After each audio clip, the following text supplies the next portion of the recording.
Sermon in Bahasa Indonesia. So for those who need a translating device, please take the devices. And thank you, Monique. She's going to be our translator today.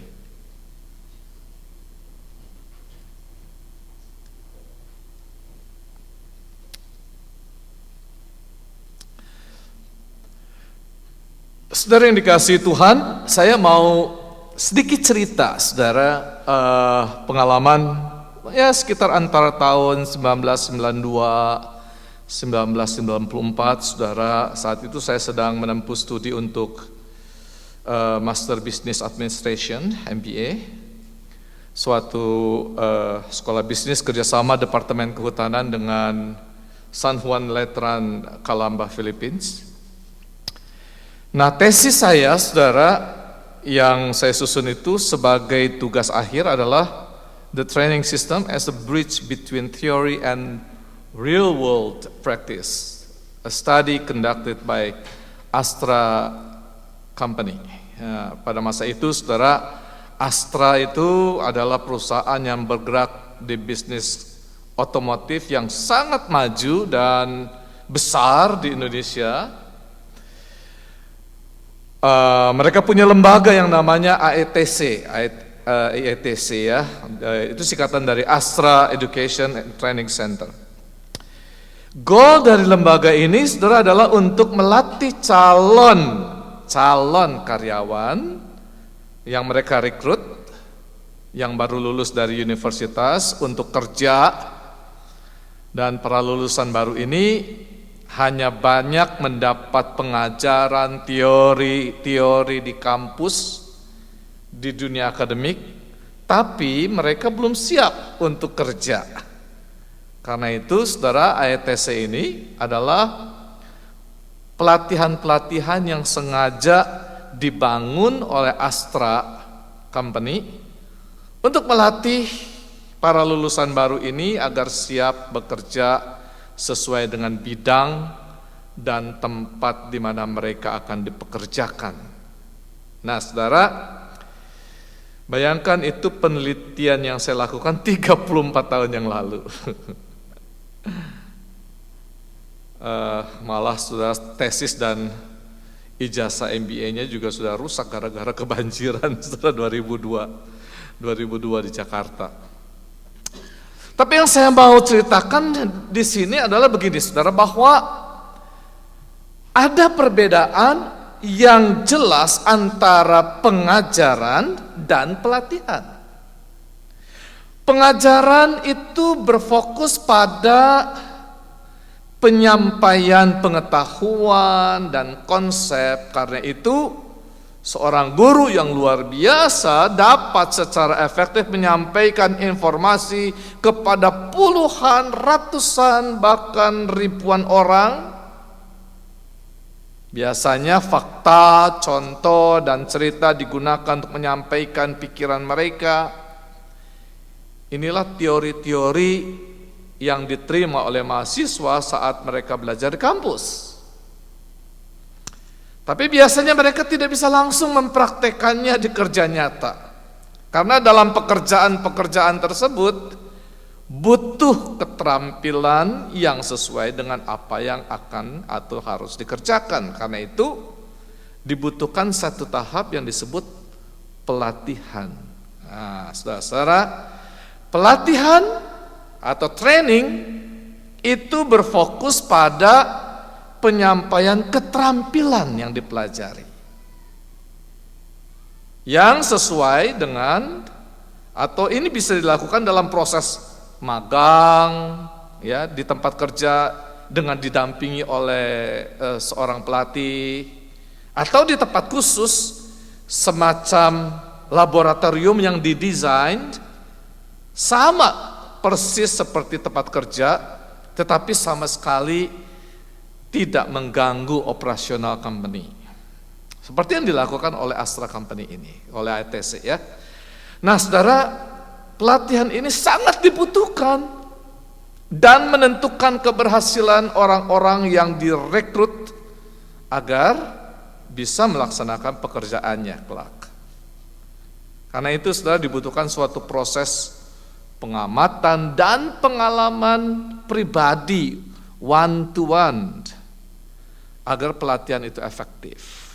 Nah, metode ini sudah secara universal digunakan sebagai format yang paling diterima untuk instruksi berbasis keterampilan. Ya, saudara, kira-kira mirip seperti seorang yang belajar nurse. Tentu ada konsep dan teori yang diajarkan di kampus. Tetapi untuk bisa betul-betul bekerja, mereka perlu terjun di pekerjaan nyata dengan didampingi pelatih. Betul gak?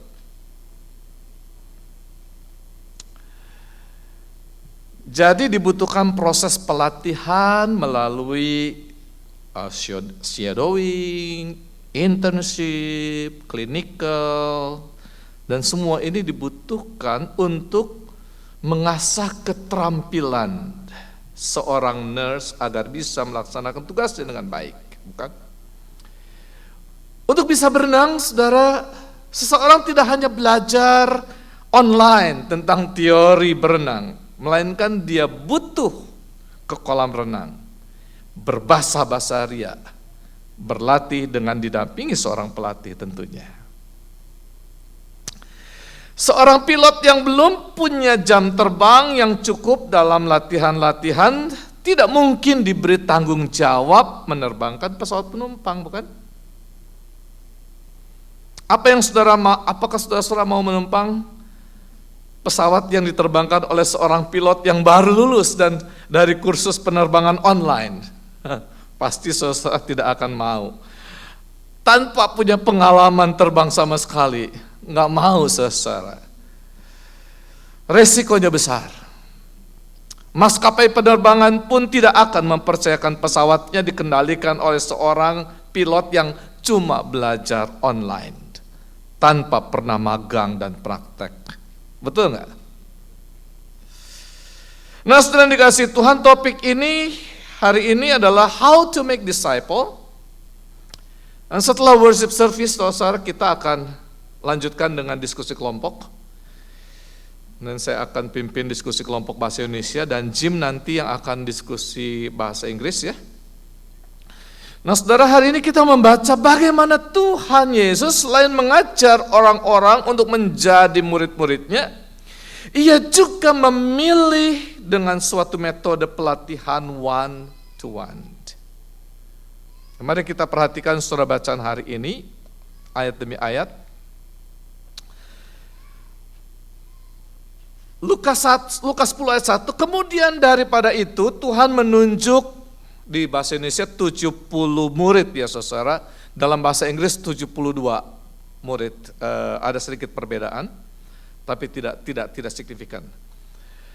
Lalu mengutus mereka berdua-dua mendahuluinya ke setiap kota dan tempat yang hendak dikunjunginya. Saudara, Yesus sebagai seorang rabi tentu dia mengajar baik di sinagog, di tempat terbuka seperti di atas bukit. Secara khusus juga dia mengajar 12 murid dan beberapa orang yang mengikutinya termasuk, saudara masih ingat dia mengajar juga di serambi bait suci di Yerusalem. Dan ketika ia mengajar, juga disertai dengan memperlihatkan tanda dan mujizat. Tujuannya tidak lain supaya orang menjadi percaya dan bertobat, menerima dia sebagai yang diutus oleh Bapa Sorgawi. Tapi untuk menjadi murid-murid Yesus yang dapat memuridkan orang lain, maka pengajaran saja tidak cukup. Murid-murid perlu diperlengkapi dengan pelatihan yang disertai dengan kegiatan magang dan pendampingan. Di ayat 1 yang kita baca ada beberapa tahap persiapan yang dilakukan. Pertama, saudara, Tuhan menunjuk 70 murid yang lain. Tuhan Yesus lebih dulu menunjuk, saudara, appointed. Dalam bahasa aslinya adalah anedescent to point, commission, proclaim, to show forth. Filosofi di balik kata anedescent ini saudara adalah bahwa Tuhan Yesus telah mengetahui potensi atau talenta yang dimiliki oleh mereka sebagai karunia dari Tuhan, dan potensi itu diasah lewat pengajaran, kemudian ditampilkan agar mereka mendapat pengalaman serta mengenal apa yang harus dikerjakan, dikenal oleh khalayak. Jadi anedescent itu tujuannya adalah dia mengasah keterampilannya supaya dia dikenal oleh khalayak. Apa yang sudah diajarkan dimunculkan, sehingga orang-orang lain mengetahui siapa mereka. Dalam hal ini mereka adalah murid-murid Yesus. Dan yang kedua, saudara, Tuhan mengutus mereka. Tuhan mengutus mereka. Dalam bahasa aslinya menggunakan kata apesteilin. Apesteilin ini saudara, filosofi di balik kata ini adalah bahwa murid-murid itu diutus sebagai representasi dari Yesus Kristus yang akan datang kemudian. Dan mereka diutus dengan otoritas dari Yesus sendiri. Jadi dipakai kata send them atau commission. Jadi beda dengan yang sebelumnya. Sebelumnya itu anedescent itu ada nuansa commission juga, ditunjuk untuk diutus, tapi yang ini saudara menggunakan kata apesteilin, artinya diutus dengan otoritas sebagai wakil. Lalu yang ketiga, saudara, dalam pelatihan ini mereka diutus berdua-dua, 2 by 2. Yesus mengutus 70 murid berdua-dua untuk saling menguatkan, saling menghibur, dan mendukung dalam menghadapi tantangan pelayanan. Metode ini, saudara, memastikan efektivitas kesaksian, menyediakan pendamping, dan menekankan pentingnya persekutuan. Dan pendekatan ini juga, saudara, mencerminkan prinsip bahwa pelayanan adalah usaha bersama, bukan individual. Dan yang keempat, saudara, mereka pergi lebih dulu ke kota-kota dan tempat yang hendak dikunjungi Yesus. Jadi para murid ini, saudara, diutus pergi lebih dulu ke kota-kota yang nanti Yesus akan mengunjunginya, untuk mempersiapkan jalan, mengabarkan bahwa kerajaan Allah sudah dekat, dan mempersiapkan hati penduduk setempat agar siap menerima pengajaran serta pelayanan Yesus. Ini mirip, saudara, seperti Yohanes Pembaptis yang mempersiapkan jalan bagi Tuhan. Dan memang setelah Yohanes Pembaptis meninggal, sebagian besar murid-muridnya yang sudah bertobat dan dibaptis, mereka bergabung menjadi murid-murid Yesus. Dan kemudian sebagian besar dari 70 murid yang diutus mendahului Yesus, mereka juga adalah murid-murid Yohanes yang sedang dipersiapkan untuk memuridkan orang-orang di berbagai kota yang hendak dikunjungi Yesus. Mereka ini melanjutkan tugas Yohanes Pembaptis, mendahului Yesus, berseru-seru mengajak orang bertobat dan menerima Yesus. Nah, saudara yang dikasihi Tuhan, selanjutnya kita belajar bagaimana Yesus memotivasi dan mempersiapkan mental murid-muridnya sebelum mereka berangkat. Di ayat 2-4, saudara, Lukas mencatat begini. Katanya kepada mereka, tuaian memang banyak, tetapi pekerja sedikit.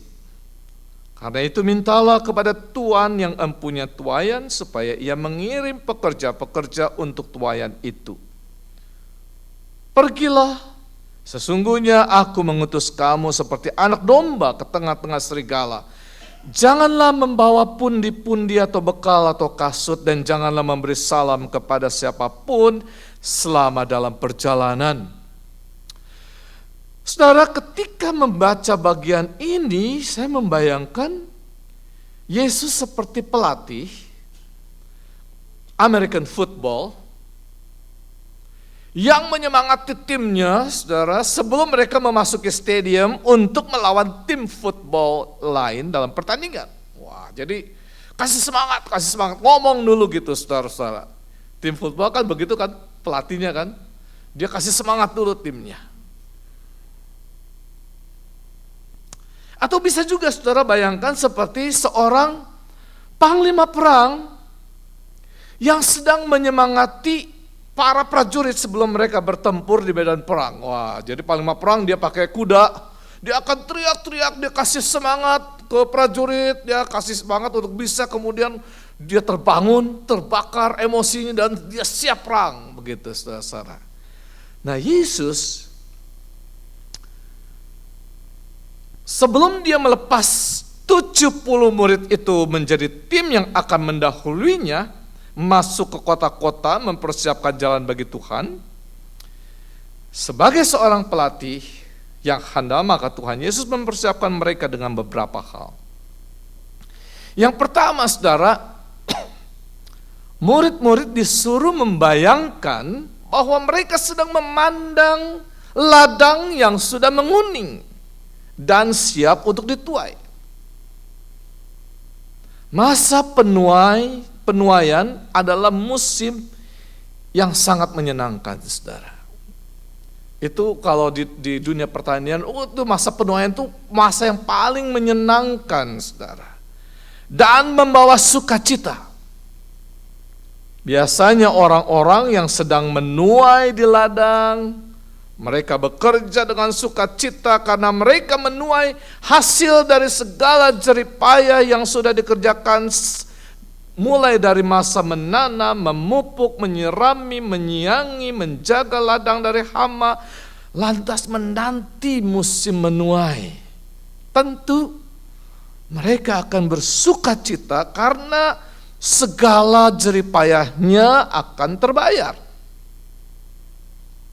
Dan biasanya, saudara, setelah panen, mereka semua akan mengadakan pesta syukur. Perasaan dan gambaran dalam mental picture di benak murid-murid ini dipersiapkan saat mereka diutus ke kota-kota untuk mempersiapkan jalan bagi Tuhan. Kita mau manen nih, gitu ya. Ladang sudah menguning, siap untuk dituai.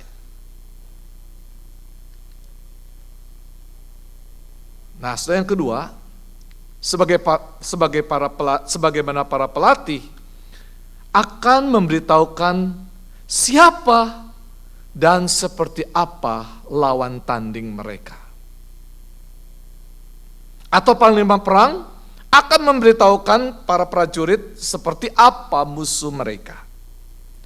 Demikian pula Yesus mengatakan kepada 70 murid yang diutusnya ini bahwa mereka diutus seperti domba ke tengah serigala. Saudara-saudara, kalau saudara-saudara sebagai murid diutus seperti domba ke tengah serigala, apa yang ada dalam pikiran saudara? Takut? Tujuannya bukan untuk menakut-nakuti mereka sebetulnya, melainkan untuk meningkatkan kewaspadaan. Supaya mereka mengerjakan tugas itu dengan serius dan penuh kewaspadaan. Itu tujuan Yesus. Aku mengutus kamu seperti domba ke tengah serigala. Bukan untuk menakut-nakuti, supaya menjadi siap dan waspada.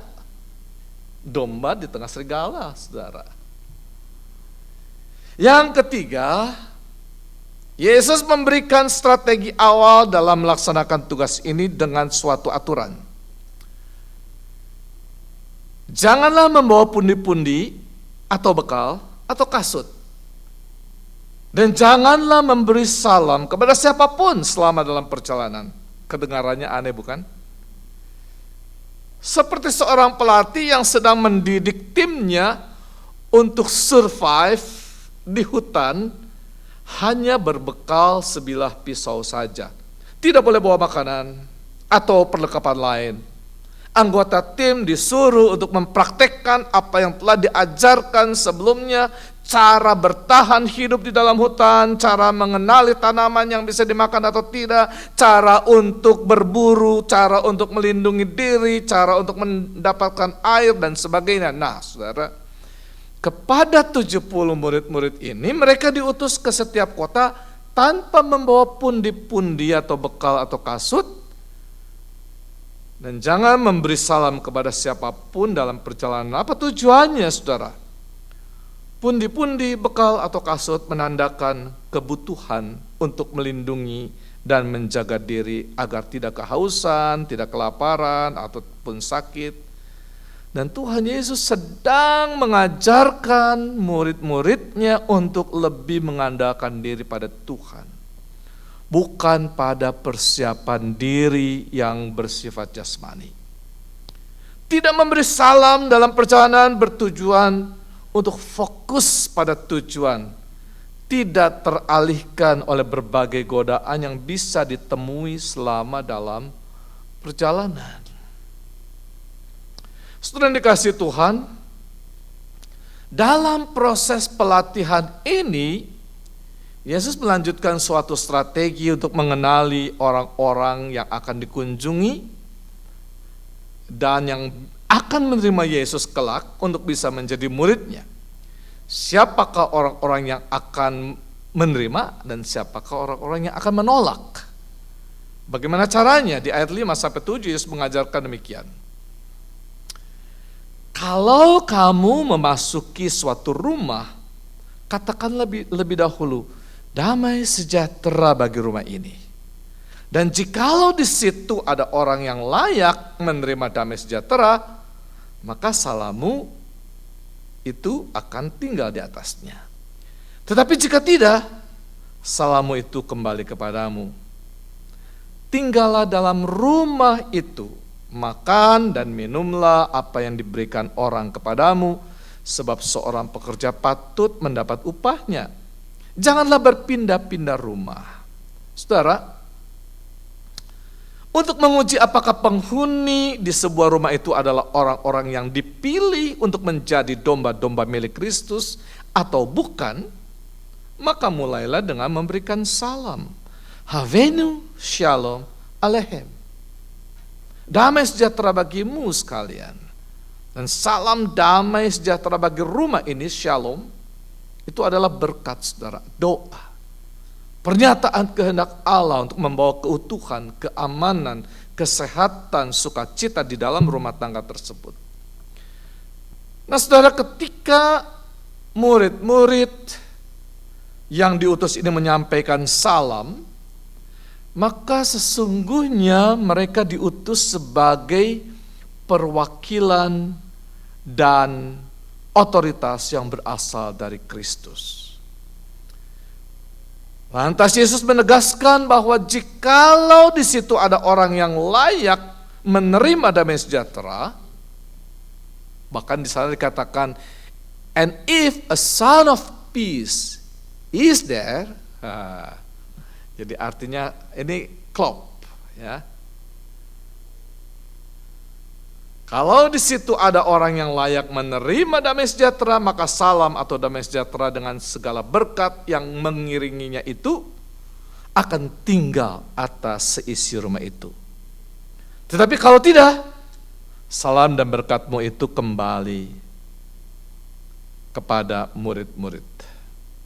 Saudara dikasihi Tuhan, ketika murid-murid itu diutus untuk mengucapkan salam damai sejahtera atas nama Kristus, maka sesungguhnya Yesus sedang melatih mereka untuk menghayati bahwa mereka bekerja dengan otoritas dari Kristus yang telah mengutus mereka. Dengan demikian para murid itu tidak perlu takut ataupun ragu. Karena entah mereka diterima atau ditolak, maka sesungguhnya bukan mereka yang diterima atau ditolak, melainkan Kristuslah yang diterima atau ditolak. Sama seperti apa yang Tuhan Yesus katakan kepada orang-orang Yahudi yang mendengarkan pengajaran Yesus di bait Allah. Dalam Yohanes 8, saudara, ayat 1-59, terjadi percakapan dengan mereka, termasuk di dalamnya adalah orang-orang Farisi dan ahli-ahli Taurat. Di Yohanes 8 ayat 42 dengan tegas Yesus mengatakan kepada mereka,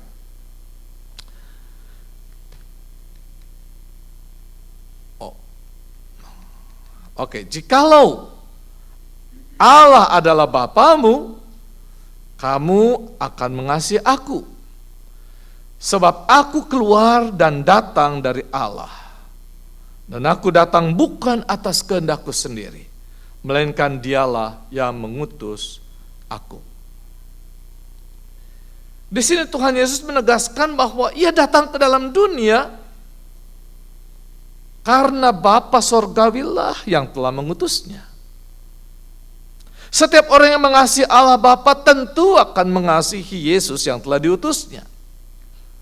Demikian pula setiap penduduk yang berada di kota-kota yang akan dikunjungi Yesus beserta rombongannya, jikalau mereka menerima salam damai sejahtera dari Kristus, maka mereka pun akan menerima damai sejahtera dan berkat sorgawi yang berasal dari Allah Bapa.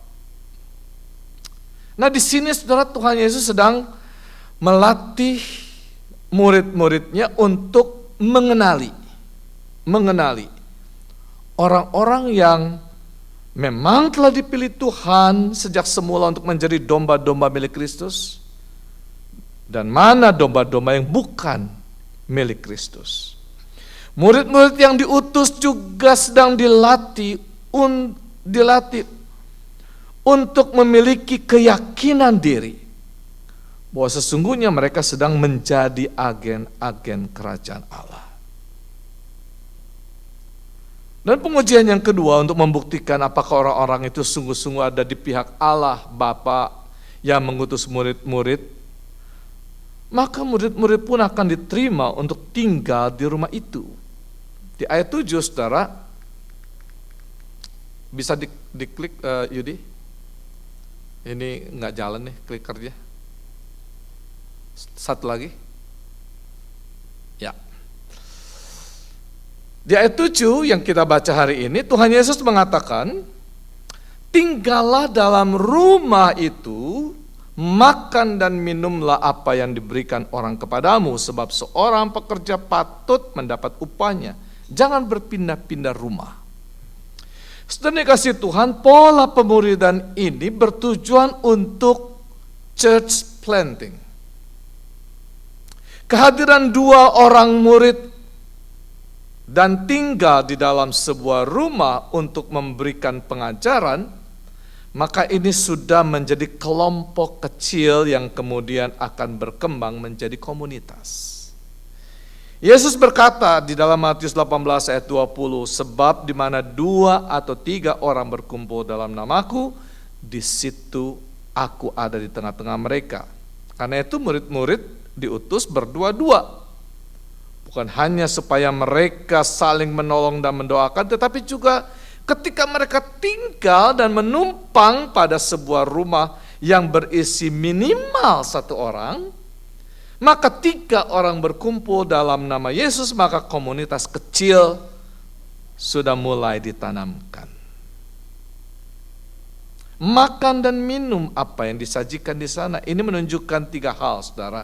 Makan dan minum apa yang disajikan di sana. Pertama, bukan berarti mereka makan dan minum gratis, melainkan mereka bekerja dan ikut menikmati berkat yang dianugerahkan Tuhan kepada seisi rumah itu. Ini penting, saudara, untuk dihayati oleh para murid Kristus bahwa mereka bukan pengemis, bukan musafir yang hidup dengan meminta-minta atau atas belas kasihan orang, bukan. Jadi penting untuk murid-murid itu menyadari hal itu. Yang kedua, makan dan minum apa yang disajikan perlu dihayati sebagai bagian dari pemeliharaan Tuhan. Karena mereka datang dengan tidak membawa pundi-pundi atau bekal atau kasut. Tuhanlah yang menggerakkan hati orang-orang pilihannya untuk memelihara kehidupan mereka. Dan yang ketiga, saudara, menetap di sana dan jangan berpindah-pindah. Karena yang harus menjadi visi dan misi pelayanan mereka adalah kehendak dan rencana Tuhan sendiri. Dialah yang telah menempatkan murid-muridnya untuk melayani di tempat dan di area tertentu. Karena Tuhanlah yang punya rencana. Ini harus menjadi komitmen para murid Kristus supaya mereka tidak jatuh pada sikap pilih kasih dan pikiran loba atau mencari kenyamanan diri. Nah, selanjutnya saudara, dalam proses pelatihan ini Tuhan Yesus lakukan kepada ke-70 murid itu adalah memberi instruksi kepada mereka apa yang harus mereka lakukan. Di ayat 8 dan 9 dikatakan, dan jikalau kamu masuk ke dalam sebuah kota dan kamu diterima di situ, makanlah apa yang dihidangkan kepadamu dan sembuhkanlah orang-orang sakit yang ada di situ dan katakanlah kepada mereka, kerajaan Allah sudah dekat padamu. Saudara, tahap pertama adalah membangun relasi, saudara, melalui program fellowship. Perhatikan, jika kamu diterima di situ, makanlah apa yang dihidangkan kepadamu. Menarik, saudara. Dalam budaya manapun, suatu fellowship atau persekutuan yang hangat terjadi di sekeliling meja makan, saudara. Ingat, saudara, bahwa dalam konsep Alkitab, meja makan bukan sekedar tempat untuk makan, ya, oke? Meja makan bukan sekedar tempat untuk makan, melainkan suatu perluasan altar yang ada di rumah Tuhan. Jadi meja di setiap rumah tangga itu adalah perluasan altar dari meja atau altar yang ada di rumah Tuhan, yang disajikan di rumah Tuhan dan kemudian disampaikan di setiap rumah-rumah. Karena itu makan bersama adalah suatu ibadah. Dimulai dengan ucapan syukur dalam doa dan permohonan berkat. Apapun yang disajikan perlu dinikmati dan disyukuri sebagai berkat Tuhan. Makanan yang dinikmati perlu dihayati sebagai pemeliharaan Tuhan dan sekaligus ungkapan kasih dari mereka yang menyediakannya. Saudara,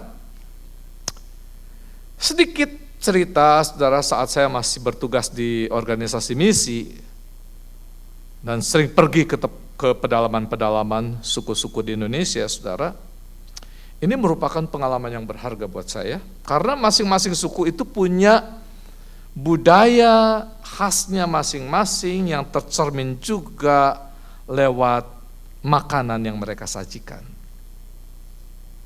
Dan cara mereka membangun suatu sikap kekeluargaan dan persekutuan. Karena itu kita perlu belajar makan makanan apapun yang disajikan mereka, menghargainya dan menikmati kebersamaan dengan cara menjadi serupa dengan mereka. Ini membuka pintu untuk membangun percakapan yang lebih mendalam, saudara. Memang, saudara, kadangkala budaya kita bisa menjadi penghambat atau barrier. Karena itu kita perlu merendahkan diri dan mengutamakan misi Kristus daripada kepentingan pribadi. Beberapa contoh yang bisa menghambat, saudara. Petrus sempat terhambat karena orang Yahudi tidak makan makanan yang dianggap tidak halal menurut Taurat, dan Petrus harus belajar makan makanan yang disajikan di rumah Kornelius. Kalau kita menolaknya, ini menjadi tembok yang memisahkan dan menghambat pelayanan selanjutnya. Ketika berada di Antiokhia yang berada di wilayah Galatia, Petrus juga tidak duduk semeja dengan orang-orang non-Yahudi. Maka Paulus menegur dia dan menyebutnya sebagai orang munafik. Karena sikap yang demikian dapat menghambat suatu pelayanan misi. Contoh lain, saudara, mungkin kita sedang menjalani program diet untuk menguruskan badan, selain berpuasa karena ibadah, lalu kita menolak makan. Tentu ini akan menghambat. Atau mungkin yang lain, kita merasa jijik dengan makanan yang disajikan, lantas kita menolak. Atau ketika kita makan lalu kita muntah, maka ini menjadi suatu penghinaan dan sebagainya, saudara. Jadi ini bisa, soal makanan ini bisa membuat kita menjadi membangun persekutuan, tapi bisa itu menghambat kalau kita tidak merendahkan diri dan tidak belajar untuk menikmati makanan yang disajikan. Tahap kedua, saudara, membangun rasa saling percaya agar membuka hati dengan cara menyembuhkan orang sakit yang ada di situ. Orang yang sakit adalah orang yang paling terbuka untuk menerima Injil, karena dia membutuhkan kesembuhan dan keselamatan. Menyembuhkan orang sakit memperlihatkan dua hal, saudara. Pertama, bahwa kita datang bukan membawa celaka, melainkan keselamatan. Ini akan membangun sikap percaya. Yang kedua, kita datang dengan membawa otoritas ilahi yang berkuasa untuk mengatasi sakit penyakit. Ini akan membuka hati.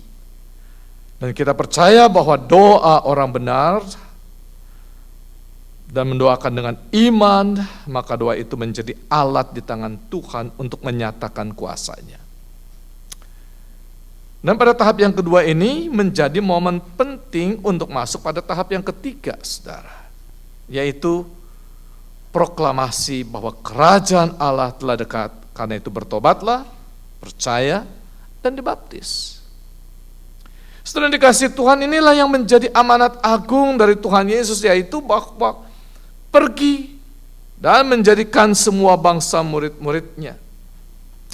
Namun demikian, Tuhan Yesus juga menyatakan otoritas apostolik yang cukup mengerikan di satu sisi, namun di sisi lain menguatkan para murid-muridnya bahwa mereka adalah utusan dari kerajaan Allah yang berkuasa untuk membangun dan meruntuhkan. Jadi ini bukan main-main, saudara. Dia datang dengan otoritas kerajaan Allah. Perhatikan di ayat 10 dan 12, saudara. Yesus mengatakan demikian, tetapi jikalau kamu masuk ke dalam sebuah rumah dan kamu tidak diterima di situ, pergilah ke jalan-jalan raya kota itu dan serukanlah, juga debu kotamu yang melekat pada kaki kami, kami kebaskan di depanmu. Tetapi ketahuilah ini, kerajaan Allah sudah dekat. Aku berkata kepadamu, pada hari itu, Sodom akan lebih ringan tanggungannya daripada kota itu. Murid-murid yang diutus Yesus ke kota-kota untuk mendahuluinya tidak perlu berkecil hati. Jadi saudara-saudara, kalau diutus atau melakukan pelayanan penginjilan, jangan berkecil hati karena saudara datang dengan otoritas ilahi. Apabila mereka menghadapi penolakan, jangan berkecil hati. Mereka tidak perlu kehilangan semangat, takut, atau kecewa. Karena sesungguhnya mereka diutus untuk membawa damai sejahtera dan berkat surgawi. Tetapi ketika mereka ditolak, maka sesungguhnya yang ditolak adalah otoritas kerajaan Allah. Dan penolakan terhadapnya akan membawa malapetaka, kehancuran yang lebih parah dari Sodom dan Gomora. Mengebaskan debu kota yang melekat di kaki menunjukkan bahwa murid-murid tidak bertanggung jawab atas hukuman yang akan penduduk kota itu alami. Nah, saudara dikasih Tuhan, murid-murid yang ditunjuk dan diutus ke kota-kota merupakan suatu proses yang perlu dijalani, bagian dari pelatihan untuk menjadi murid-murid yang memuridkan orang lain. Ini menjadi misionari. Saudara, saya tidak akan memperpanjang khotbah ini dengan ringkasan atau kesimpulan karena apa yang diuraikan hanyalah penjabaran dari perikop yang sudah kita baca dan kita pahami. Namun sekali lagi saudara, saya ingin mengundang saudara sekalian untuk mengikuti diskusi kelompok nanti sesudah ibadah hari ini, karena metode menjadi murid yang memuridkan justru dimulai pada pelajaran hari ini ya. Sedikit review saudara, bahwa tema pelayanan tahun ini adalah Make Disciples, Become a Congregation that Radiates the Light of Christ and Salt the World. Dan kita menggunakan buku Billy Hang yang ketiga saudara sebagai dasar diskusi kelompok kita ini, Becoming a Disciple Maker. Ini menyambung dua buku sebelumnya saudara. Dua buku sebelumnya itu sebetulnya sudah dimulai 2 tahun lalu dan tahun kemarin. Jadi A Call to Joy itu 2 tahun lalu, saya ambil cuplikan-cuplikan untuk di dalam khotbah, beberapa topik disampaikan dalam khotbah, juga saat teduh yang menginspirasi di kelompok kecil, di cohort, juga dalam ibadah, dalam khotbah. Dan faktor persahabatan menyatukan seluruh pengalaman pelengkapan ini dan menumbuhkan rasa memiliki yang kuat sebetulnya di antara anggota-anggota yang baru itu akan sangat cepat lewat A Call to Joy. Dan yang kedua, buku yang kedua adalah A Call to Growth, itu panggilan untuk bertumbuh. Tahap ini berfokus pada doktrin dasar Kristen. Jadi mudah-mudahan saudara-saudara yang mengikutinya masih punya, bahkan yang usinda sampai 2 kali ya di sini dengan saya, lalu tersendiri di dalam pakai Zoom. Jadi 2 kali sebetulnya. Harusnya sudah tahu isinya dan bagaimana itu melatih kita untuk bisa sharing ya. Nah, selama 2 tahun lalu kedua tahap ini dijalani secara berurutan. Anggota gereja baru bergerak secara alami dan kepastian keselamatan menuju pertumbuhan rohani dan pelayanan yang efektif. Saudara, seorang yang bernama Charles Finney, dia menulis begini, saudara. Ketika hati para petobat masih hangat oleh kasih mula-mula mereka, saat itulah waktu yang tepat untuk menolong mereka mengenal juru selamat secara mendalam. Dia juga memperingatkan bahwa tanpa proses ini, kemunduran rohani hampir tidak terhindarkan. Nah, saudara yang dikasihi Tuhan, sebenarnya semua usia dapat terlibat dalam pelayanan. Usia bukan penghalang, keterbatasan fisik bukan hambatan. Para lansia, remaja, siapapun yang memiliki hati bagi Kristus dapat dipakai Tuhan untuk memuridkan sesamanya. Dan saya percaya jika kita berkomitmen membantu 1 atau 2 orang setiap tahun, ada orang percaya yang baru, maka mereka tidak akan terombang-ambing. Dan menerapkan pemuridan perjanjian baru, baik kita maupun anggota baru gereja, akan bertumbuh dan berlipat ganda. Memang sebagian benih jatuh di tanah yang baik, benih itu tumbuh dan menghasilkan buah, ada yang 30 kali lipat, ada yang 60 kali lipat, ada yang 100 kali lipat. Kita perlu mempersiapkannya, mempersiapkan tanah itu supaya benih itu jatuh di tanah yang baik. Let's pray. Dear Heavenly Father, your words have been conveyed. May the Holy Spirit remains works in our hearts to mold our lives to become your faithful disciple and enable us, Lord, to be disciple maker. In Jesus' name we pray. Amen.